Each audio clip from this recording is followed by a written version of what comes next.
नमस्कार दोस्तों, स्वागत है आप सभी का जैसा हो ऑनलाइन क्लासेस पर। दोस्तों, छत्तीसगढ़ आर्थिक सर्वेक्षण की आज की क्लास में हम विद्युत एवं आधारभूत संरचना टॉपिक पर डिस्कस करने वाले हैं। तो वीडियो लास्ट तक जरूर देखिएगा, इंपॉर्टेंट टॉपिक है। अगर आप घर बैठे छत्तीसगढ़ आर्थिक सर्वेक्षण का कंप्लीट पैकेज लेना चाहते हैं जिसमें आपको पीडीएफ भी मिले तो सिर्फ 149 रुपये में आपको कंप्लीट पैकेज हमारे मोबाइल एप्लीकेशन में मिल जाएगा। इसके अंदर जो वीडियो के अंदर जो पीडीएफ मिलेगा वो आपको एज इट इज़ जो हम पढ़ा रहे हैं उसी तरीके से पीडीएफ आपको मिल जाएगा, जिसको आप डाउनलोड करके प्रिंट कर सकते हैं। इसी तरीके से अगर आप एडीओ की तैयारी कर रहे हैं तो कंप्लीट पैकेज मात्र 2799 में, और स्पेशल जो इसका 3 सब्जेक्ट है वो खरीदना चाहें तो 1799 में अवेलेबल है। और इसमें भी आपको एक्स्ट्रा और 20% का डिस्काउंट मिल जाएगा। अभी नवरात्रि ऑफर चल रहा है, तो जो भी हमारे कोर्सेस है उसमें सारे कोर्सेस में अगर कोई से अब आप एक इंडिविजुअल कोर्स लेना चाहें सब में आपको 20% का डिस्काउंट मिलेगा। इसके लिए आपको क्या करना है, जो कोर्स आपको लेना है मोबाइल एप्लीकेशन में जाना है, वो कोर्स ओपन करना है। कोर्स ओपन करने के बाद जहाँ पे आप नीचे देखेंगे एक सेक्शन रहता है कूपन कोड अवेलेबल है ना, तो कूपन कोड में आपको नवरात्रि 20 आपको एक बाय डिफ़ॉल्ट कूपन दिखेगा, उसको सिंपली क्लिक करके अप्लाई करना है। जैसे आप अप्लाई करेंगे कोई से भी कोर्स लेंगे फ्लैट 20% का डिस्काउंट आपको मिल जाएगा। तो ये जो ऑफर है वो 30 मार्च तक भले ही, लेकिन ये लिमिटेड छात्रों के लिए है। तो अगर आप इस ऑफर का लाभ लेना चाहते हैं तो जल्दी से जल्दी जो कोर्स आपको लेना है उसको आप एप्लीकेशन में परचेज कर लीजिएगा। तो चलिए शुरू करेंगे आज का क्लास। जो आज का जो टॉपिक है वो है आर्थिक सर्वेक्षण का चैप्टर नंबर 11, नाम है विद्युत एवं आधारभूत संरचना। विद्युत में हम छत्तीसगढ़ राज्य में कुल कितनी विद्युत उत्पादन क्षमता है, किस किस तरीके से विद्युत का उत्पादन किया जाता है, कुल कितना खपत होता है ना। विद्युत से संबंधित बहुत सारी जो योजनाएं राज्य में संचालित है। आधारभूत संरचना में जो परिवहन से संबंधित डेटा पढ़ेंगे, जैसे छत्तीसगढ़ में कितने लंबाई का राजकीय मार्ग है, कितने राष्ट्रीय मार्ग है, और उससे संबंधित योजनाओं के बारे में डिस्कस करेंगे। तो पहले हम टॉपिक पढ़ेंगे विद्युत, है ना। तो सबसे पहला जो सब टॉपिक है विद्युत के अंतर्गत वो है कि राज्य के सकल घरेलू उत्पाद में विद्युत क्षेत्र का क्या योगदान है। तो यहाँ पे आप देखेंगे सकल राज्य घरेलू उत्पाद में विद्युत गैस आपूर्ति जल आपूर्ति क्षेत्र का जो योगदान अनुमानित है 22-23 के हिसाब से हम पढ़ेंगे। स्थिर भाव का डेटा हम पढ़ेंगे तो राज्य के जीडीपी में स्थिर भाव पर 2022-23 में अनुमानित है विद्युत क्षेत्र का योगदान 29,64,204 लाख। वृद्धि पिछले साल की अपेक्षा अगर देखा जाए तो 11.14% वृद्धि हुआ है, और जो प्रतिशत हिस्सा है वो आपको ज़्यादा अच्छे से ध्यान में रखना है, 10.87%। ठीक है, विद्युत क्षेत्र का योगदान कितना है राज्य की जीडीपी में, 10.87%। अगला टॉपिक है विद्युत का कितना उत्पादन होता है राज्य में, है ना, और विद्युत का जो स्थापित क्षमता है वो सब हम देखेंगे। तो पहले हम देख लेते हैं राज्य में अभी विद्युत उत्पादन करने की स्थापित क्षमता कितनी है। तो सबसे पहले यहाँ पे लिखा हुआ है छत्तीसगढ़ राज्य गठन के समय, मतलब सन 2000 में छत्तीसगढ़ राज्य गठन के समय जो विद्युत उत्पादन क्षमता थी राज्य की, है ना, कुल उत्पादन करने की जो क्षमता थी वो थी 1360 मेगावाट। कितना? 1360 मेगावाट था जब राज्य बना, मतलब सन 2000 में।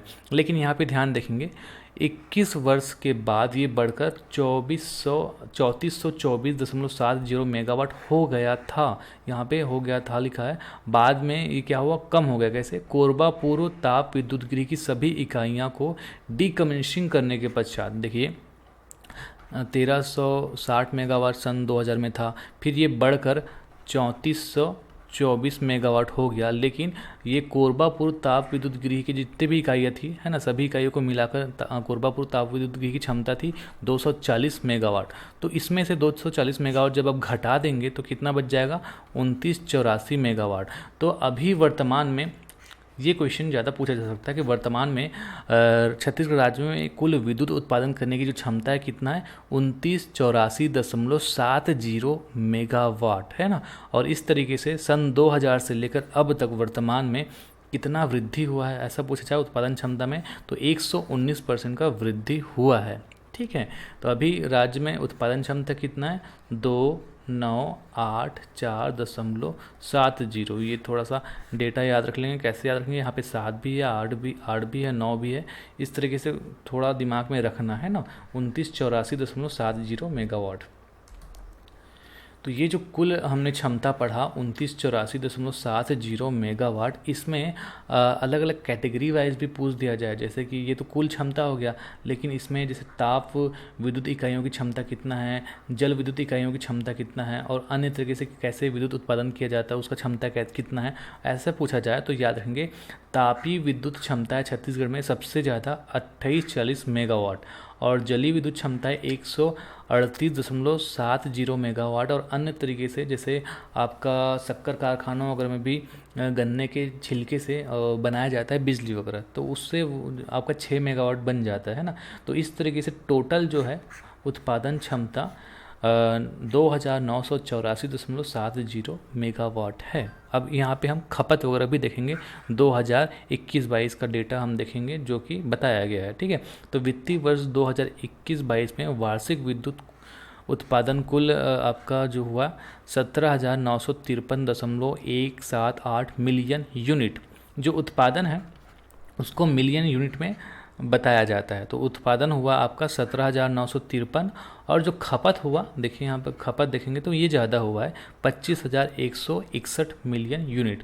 और जो उत्पादन क्षमता है ये तो हमने देख लिया, उत्पादन क्षमता जो है आपका 2984.70 मेगावाट। तो उत्पादन क्षमता याद रख लेंगे, और 2021-22 के हिसाब से कितना उत्पादन हुआ और कितना खपत हुआ ये हल्का सा ध्यान रख सकते हैं।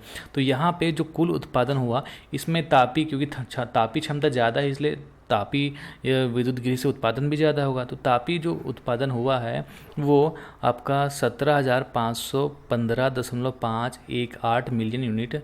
जो ये PLF होता है प्लांट लोड फैक्टर, उसका आपको याद रखना 70.40% हुआ है आपका ताप विद्युत गृह इकाइयों से कुल उत्पादन, है ना। आगे क्या चीज़ है PLF मैं और डिटेल से बता दूंगा। यहाँ पे हम देखेंगे जो उत्पादन हुआ है और जो खपत हुआ है उसका ये ग्राफ। तो इसमें आपको क्या ध्यान रखना है कि उत्पादन जो है ये वाला जो आपको दिख रहा है ब्लू वाला, ये उत्पादन का है, और ये जो रेड वाला दिख रहा है ये खपत का है, ठीक है। तो सिर्फ 2017-18 यहाँ पे हम देखेंगे, ये जो 2017-18 का डेटा है, सिर्फ 2017-18 में आपका जो उत्पादन है वो ज़्यादा हुआ था और खपत कम हुआ था। उसके अलावा बाकी सब जगह देखेंगे जितने भी साल का डेटा दिया हुआ है 2021-22 का भी अगर जो लेटेस्ट डेटा दिया हुआ है इसमें ये बताया गया है कि जो खपत है वो ज़्यादा है और उत्पादन कम है ना। सिर्फ 2017-18 में उल्टा हुआ था, उत्पादन ज़्यादा हुआ था और खपत कम हुआ था। अब विद्युत उत्पादन की जितनी भी स्थापित क्षमता है उसको हम देखेंगे और यहाँ पे डिटेल से समझेंगे, और मैं जो बताऊँगा कि कौन कौन से पॉइंट को ध्यान रखना है आपको जो एग्ज़ाम में पूछे जा सकते हैं, उस पर आप स्पेशली नोट्स में आप शॉर्ट नोट्स बना लीजिएगा या तो उसमें फोकस करिए कि वो इम्पोर्टेंट है, पूछा जा सकता है।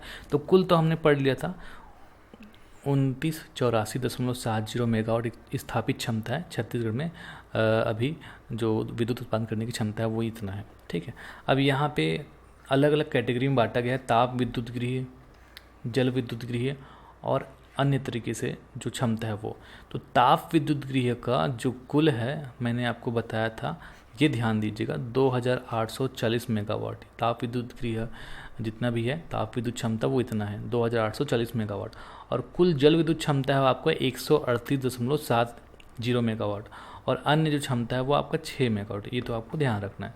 अब यहाँ पे आप क्या ध्यान रख सकते हैं कि ताप विद्युत गृह में सबसे ज़्यादा क्षमता किसका है। तो यहाँ पे अगर आप देखेंगे अटल बिहारी वाजपेयी ताप विद्युत गृह मड़वा जांजगीर चांपा, इसका जो क्षमता है सबसे ज़्यादा है 1000 मेगावाट, और ये नवीनतम भी है इसलिए आपको याद रखना है। इसका परिचालन वर्ष मतलब कब चालू हुए है 2016 में। तो नवीनतम ताप विद्युत गृह अटल बिहारी वाजपेयी ताप विद्युत गृह का जो क्षमता है सबसे ज़्यादा है 1000 मेगावाट, जो कि 2016 में स्थापित किया गया था, ठीक है।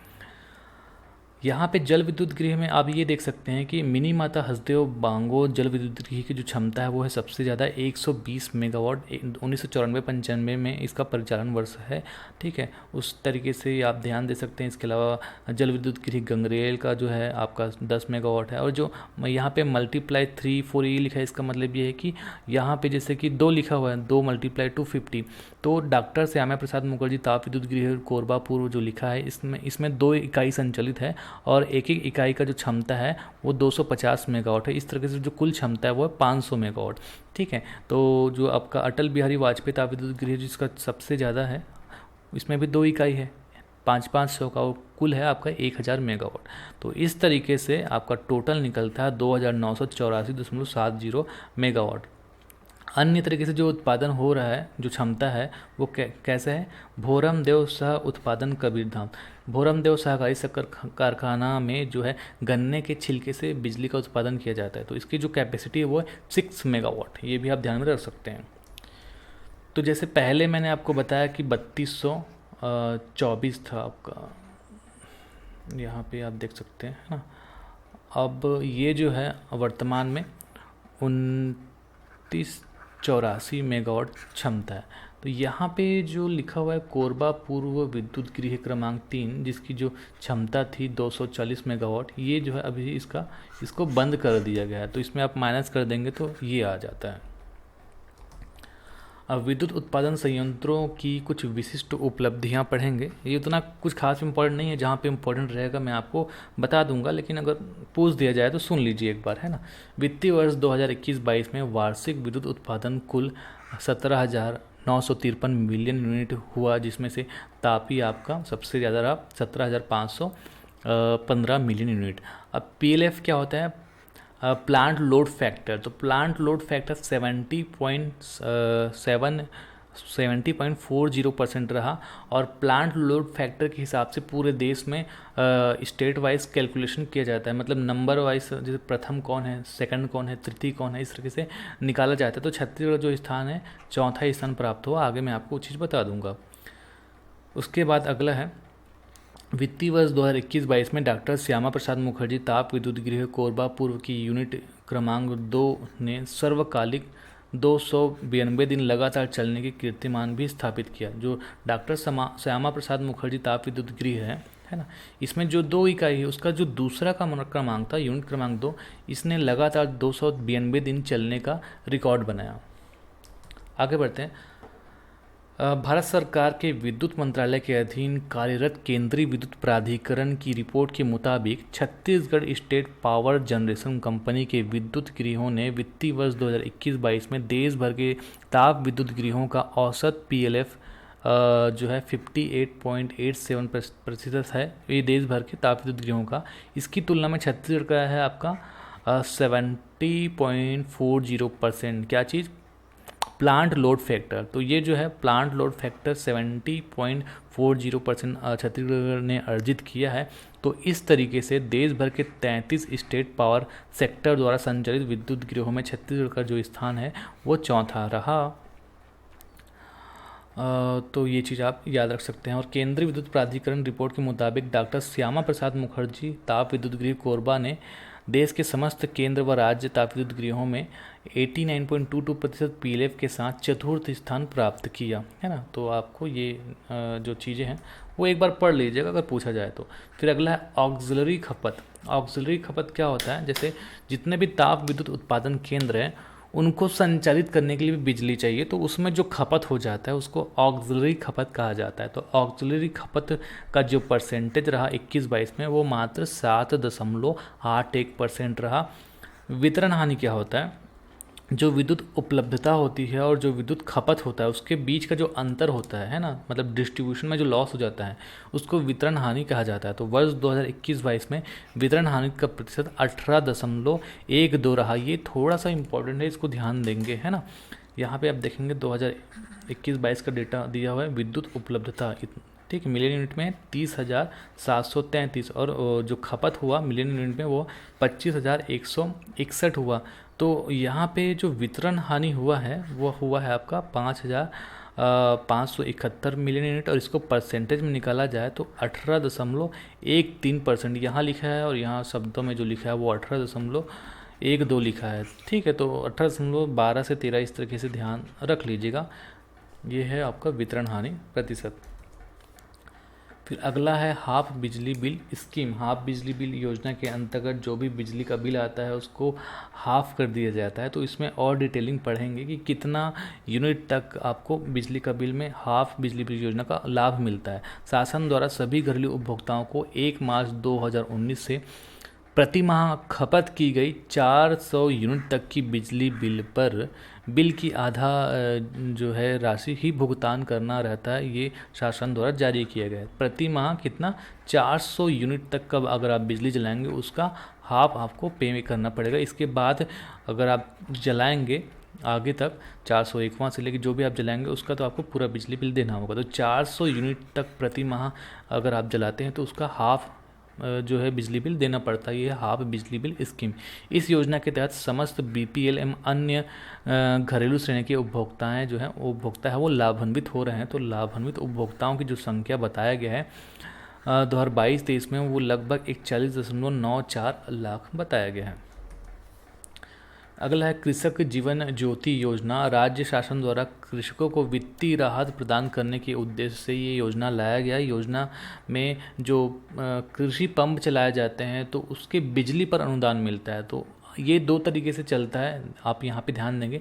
3 HP पंप पर 6000 यूनिट प्रति वर्ष बिजली बिल में छूट मिलता है और 3 से 5 HP पंप पर 75,000 यूनिट प्रति वर्ष बिल में छूट मिलता है। अब ये जो है कृषक जीवन ज्योति योजना पहले इस तरीके का व्यवस्था था कि 3 HP पंप पर 6000 यूनिट प्रति वर्ष, मतलब एक साल में 6000 यूनिट फ्री अगर 3 HP का पंप चला रहे हैं, और 3 HP से ज़्यादा चला रहे हैं 3 HP से 5 HP का पंप तो 7500 यूनिट प्रति वर्ष बिजली के बिल में छूट मिलता है ना। अब ये जो है इसको कृषक जीवन ज्योति बीमा योजना को और एक्सपांशन किया गया और विस्तार किया गया और 2013 के करीब एक और सुविधा लाया गया फ्लैट रेट दर। फ्लैट रेट दर में मतलब ये होता है कि आप कितना भी बिजली चलाओ उसमें लिमिट नहीं है।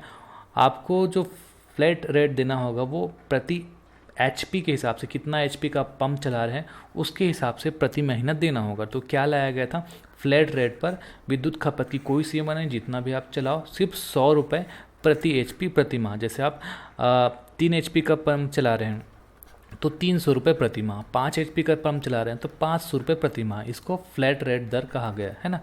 अब इसमें और 2018 के आसपास और इसका विस्तार किया गया। इसमें कहा गया कि अगर आप एक पंप चला रहे हैं तो ये तो आपके लिए अवेलेबल है सुविधा।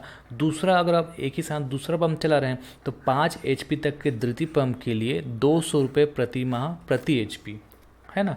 और तीसरा अगर चलाना चाह रहे हैं तो 5 HP के तृतीय एवं अन्य पंपों के लिए जो हो जाएगा 300 रुपये प्रति HP प्रति माह। तो आसान है, पहला पंप के लिए 100, दूसरा पंप के लिए 200, तीसरा पंप के लिए 300, ऐसे याद रखना। और सबका है HP प्रति माह। ठीक है, ये है कृषक जीवन ज्योति योजना। अब अगला है BPL एकल बत्ती कनेक्शन। गरीबी रेखा से नीचे जीवन यापन करने वाले परिवारों के लिए ये योजना लाया गया। इसका लाभ कैसे मिलता है, प्रारंभिक 30 यूनिट की खपत जो होते हैं वो निःशुल्क होता है। जो शुरू में 30 यूनिट का खपत होगा वो पूरी तरह से उसका पैसा नहीं लगेगा, निःशुल्क होगा। और जो भी पैसा इसका जनरेट होता है उसका वहन राज्य सरकार स्वयं करता है। योजना का विस्तार करते हुए अगस्त 2018 से कमजोर आय वर्ग को 100 रुपये मासिक की दर से फ्लैट रेट पर बिजली उपलब्ध कराई जाती है। इसके अलावा जैसे कि विस्तार किया गया कि फ्लैट रेट मतलब जितना भी चलाओ आप 100 रुपये आपको मासिक दर लगेगा, इसके हिसाब से भी व्यवस्था किया गया। कुल BPL कनेक्शन जो है सितंबर 2022 की स्थिति में यहाँ पे आपको बताया गया है 16.82 लाख। इन्हें विद्युत कंपनी द्वारा रियायती दरों पर विद्युत प्रदाय किया जा रहा है। फिर अगला है मुख्यमंत्री शहरी विद्युतीकरण योजना। मुख्यमंत्री शहरी विद्युतीकरण योजना क्या है, इसके अंतर्गत प्रदेश के नगर निगम क्षेत्र जितने भी हैं उनमें अगर कहीं विद्युतीकरण की व्यवस्था नहीं है, मतलब विद्युत विहीन क्षेत्र में विद्युत लाइनों का विस्तार करना, अव्यवस्थित विद्युत लाइनें हैं तो उसको व्यवस्थित करना, ट्रांसफार्मरों को सुरक्षा करना है ना, सुरक्षा की दृष्टि से जैसे सघन इलाके में है तो उसको दूर शिफ्ट करना। और अगर कोई गरीबी रेखा से नीचे जीवन यापन करने वाले परिवार हैं तो उसको निःशुल्क BPL कनेक्शन उपलब्ध कराना। ये सब मुख्यमंत्री शहरी विद्युतीकरण योजना का जो है भाग है। अब आगे बढ़ते हैं। अगला है मुख्यमंत्री मजरा टोला विद्युतीकरण योजना। इस योजना के अंतर्गत ऐसे अविद्युतीकृत ग्राम जैसे मजरे टोले बहसाहटों का विद्युतीकरण किया जाता है जो कि राज्य में चल रहे अन्य योजना के अंतर्गत शामिल नहीं है। ठीक है, मुख्यमंत्री मजरा टोला विद्युतीकरण योजना क्या है? ऐसे मजरा टोला मतलब छोटे मोटे गांव जिसकी जनसंख्या बहुत कम होती है, या फिर बसाहट जहाँ पे विद्युतीकरण नहीं है, किसी भी योजना का लाभ नहीं मिला है, तो उनको, उन गांवों को मुख्यमंत्री मजरा टोला विद्युतीकरण योजना के तहत विद्युतीकरण किया जाएगा। फिर अगला टॉपिक है कुल विद्युत उपभोक्ता कितना है छत्तीसगढ़ में, वो हम देखेंगे। तो वर्ष 2021-22 के अंत तक डेटा आपको याद रखना है। कुल उपभोक्ता हैं 60,24,000 और 2020-21 की तुलना में जो वृद्धि हुआ है वो 1.02% वृद्धि हुआ है। कुल उपभोक्ताओं में जो बीपीएल कैटेगरी वर्ग के हैं वो 28.15% है। और कुल उपभोक्ताओं में जैसे घरेलू उपभोक्ता कितने हैं, औद्योगिक उपभोक्ता कितने हैं, ऐसा पूछा जाए तो घरेलू उपभोक्ता सबसे ज़्यादा 53.71%, औद्योगिक उपभोक्ता 0.61% और कृषि उपभोक्ता 8.19%। ठीक है, अब हम देखेंगे उपभोक्ताओं का जो स्वरूप है।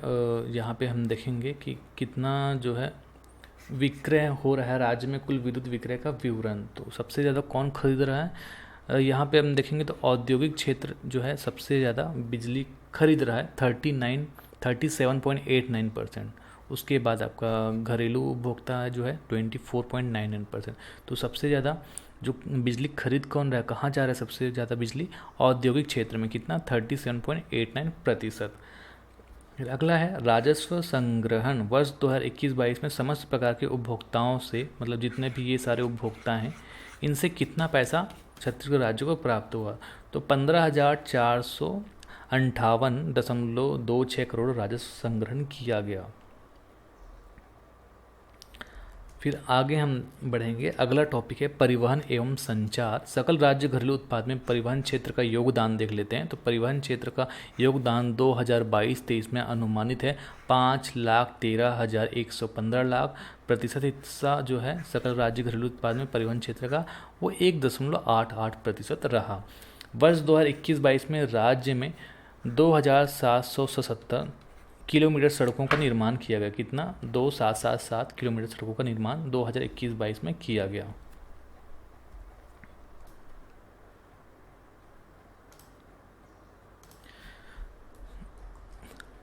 अब आगे बढ़ते हैं। अगला है आपका मुख्यमंत्री सुगम छत्तीसगढ़ योजना। ये पूछा जा सकता है कि मुख्यमंत्री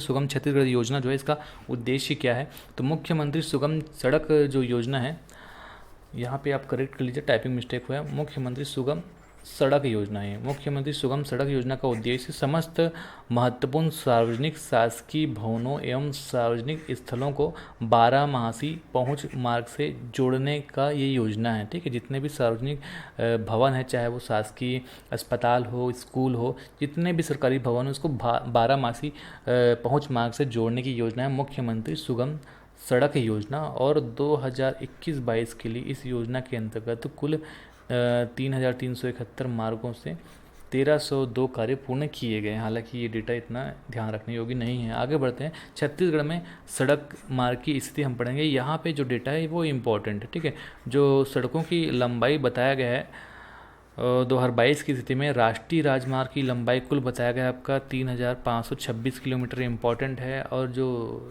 राष्ट्रीय राजमार्ग हो गया, नेशनल हाईवे NH हो गया, और ये राज्य का जो मार्ग है स्टेट हाईवे हो गया, वो आपका 4,137 किलोमीटर बताया गया। उसके अलावा मुख्य जिला मार्ग 11,580, ग्राम मार्ग एवं अन्य जो मार्ग हैं वो है 14,819। लेकिन जो टोटल है छत्तीसगढ़ में वो लंबाई याद रखेंगे। सड़कों की जो कुल लंबाई है टोटल आपका 34,062 किलोमीटर। और यहाँ पे अगर डिटेल से पूछ दिया जाए कि नेशनल हाईवे कितना है छत्तीसगढ़ में, मतलब राष्ट्रीय राजमार्ग, तो कुल 20 है।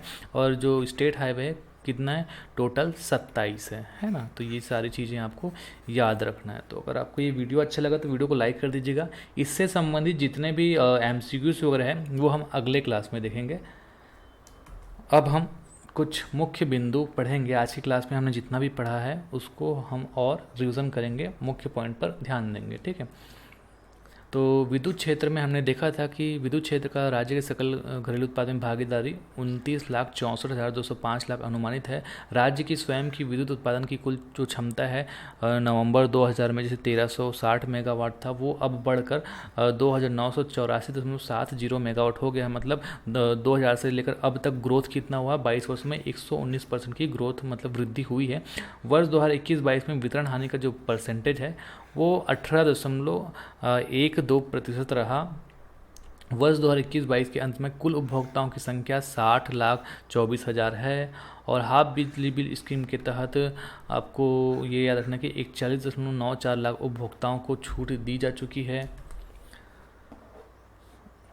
वर्ष 2021-22 में उपभोक्ताओं से विद्युत खपत एवं अन्य चार्ज के विरुद्ध मतलब कुल कितना पैसा कमाया गया, 15,458 करोड़ राजस्व का संग्रहण किया गया। उसके बाद राष्ट्रीय राजमार्ग की लंबाई 3,526 किलोमीटर है। जवाहर सेतु योजना, ये क्या है? जवाहर सेतु योजना के अंतर्गत पुलों का निर्माण एवं पहुंच विहीन गांवों तक आवागमन हेतु कनेक्टिविटी बनाने की योजना है जवाहर सेतु योजना। परिवहन क्षेत्र में रेल को नहीं जोड़ना है। परिवहन क्षेत्र रेल के अलावा कि वर्ष 2022-23 में जो सकल घरेलू उत्पाद में भागीदारी रहा वो आपका 5,13,150 लाख अनुमानित है। तो ये सारे पॉइंट आप एक बार और ध्यान रखिएगा, रिवीजन हमने किया। तो आज की क्लास में इतना ही पढ़ेंगे। अगर आपको ये वीडियो अच्छा लगा तो लाइक कर दीजिएगा। चैनल को सब्सक्राइब नहीं किया है आपने तो चैनल को सब्सक्राइब कर लीजिएगा, बेल आइकन को प्रेस कर लीजिएगा। फेसबुक में हम हैं तो फेसबुक में आप हमें लाइक कर लीजिएगा हमारा पेज को। टेलीग्राम में जो हमारा ग्रुप चलता है उसको आपको ज्वाइन करना है। प्ले स्टोर से आप जैसा ऑनलाइन क्लास एप्लीकेशन इंस्टॉल करना है। और इंस्टाग्राम पे आप ज़रूर हमें फॉलो कर लीजिएगा, हमारा पेज है वहाँ पे आपको डेली अपडेट्स मिलते रहते हैं। तो आज के लिए बस इतना ही। नमस्कार, धन्यवाद।